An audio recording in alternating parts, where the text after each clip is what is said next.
Hey everybody, this is Rustin Rose of Access, and joining us today, Charlie Driving Wheel Huhn of Foghat. How's everything going, brother? Hey, loving life and living large, man. How's everybody out there? Good, I hope. The world's a whole lot better. We got a new Foghat album. You guys are dropping the Live at Belly Up in physical format here at the end of the month. You guys are celebrating 40 years and you've been with the band, what, 18 years now? Seems a little surreal. Yeah. 18 years, I know. I can't believe it either. And we are celebrating the 40th year anniversary of the release of Foghat Live. Right. And we're doing the whole album front to back in our set now, too. And, it's funny because when I talked to Roger a few years ago, he told me that live album was originally planned as a double album, and he doesn't know where the other half of it is now, but it would have been nice to get the whole thing, That sounds like him.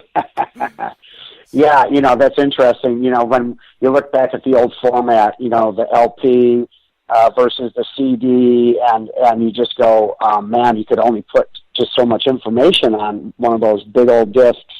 But, I can understand how, they probably planned a double, like Frampton Comes Alive or something like that. But, that live set rocks with the whole Foghat Live album like that. And we also do a medley of 5 other songs. And we've never done a medley before, and it just is 10 minutes of driving music, 5 different songs, about half of the songs, Right. And then we have a couple other songs we throw in there under the influence from the latest studio release, and Driving Wheel and Stone Blue, because they came out after Foghat Live. Right, and excellent albums and songs, both of them. And so tell us how you decided to put out a new live album to sort of celebrate the 40th anniversary of Live. Back in '05 we put out Live 2, which was welcoming Craig McGregor back into the fold, and that turned out to be a really successful live release. And then at the turn of the year, we got this gig at the Belly Up, and we thought, oh man, we're like following in the footsteps of some legendary rock bands, like the Stones that have played at the Belly Up, and so we figured, what the heck, let's release it, because it's kind of like the hello to Rodney O'Quinn. He's filling in for Craig McGregor on bass, because Craig's battling cancer, and he's doing a great job. And so, it's also a great set. We had a great show that night, and so we figured, we're just going to put it out, another live album, and it's doing well. Yeah, and that's an incredible set that you guys put together on that one. If Foghat is over 45 years old at this point, what is it about the band's music in your mind that keeps it sounding vital and magical after all these years? Oh, it's really strong. It's fresh every time you hear it. They have a lot of magic in those songs, and well written, well played. Whenever Rod Price went into a solo, it was just like, he was full of fire, and it's that energy and drive. The rhythm section, like a locomotive, the bass and drums just so solid, and the songwriting, Lonesome Dave singing, and lyric writing, it was a great combination.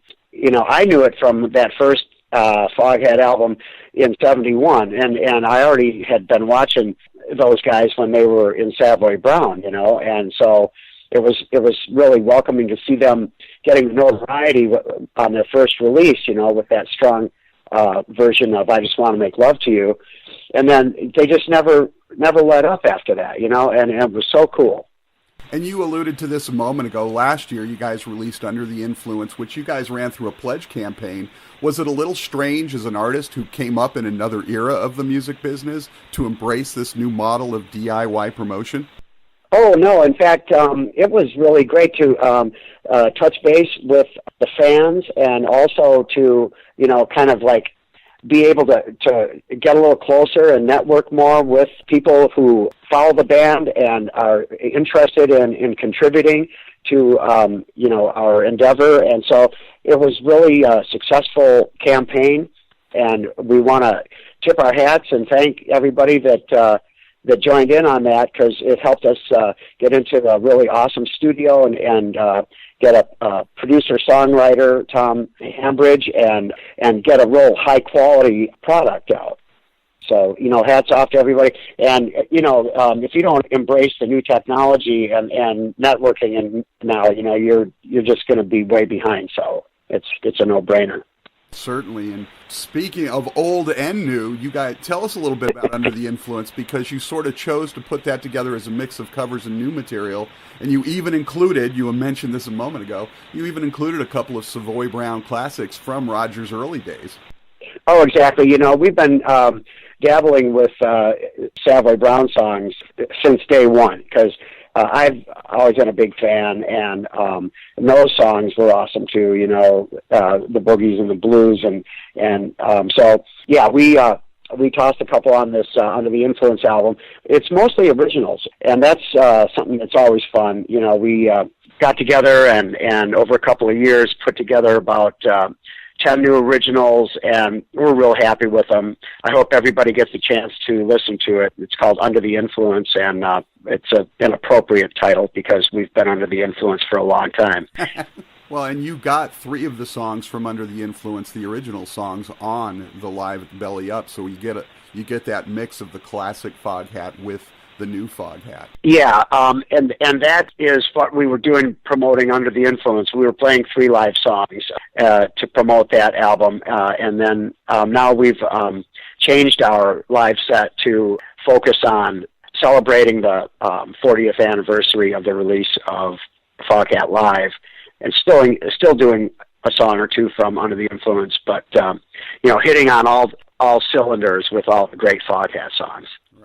And that's always a question. It's like, how do you balance the need to play the fan favorites like that, those classics, against your personal Yeah, it never ends, After you're done with the set, you'll go talk to people and they'll say, well, how come you didn't play this? How come you didn't play that?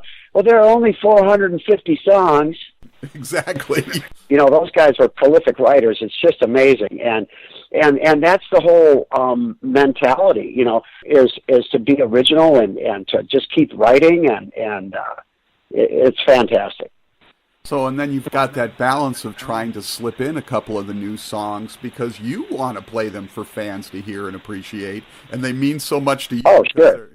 And they're fun to play, too. I mean, most of those songs started with jams at soundcheck, In my case, like Roger will start playing a beat, and then a riff will just like fall out of my sleeve. We'll just start playing, and your eyebrows go up, and the hair on your arms goes up, and it's just like, wow, here's a new song.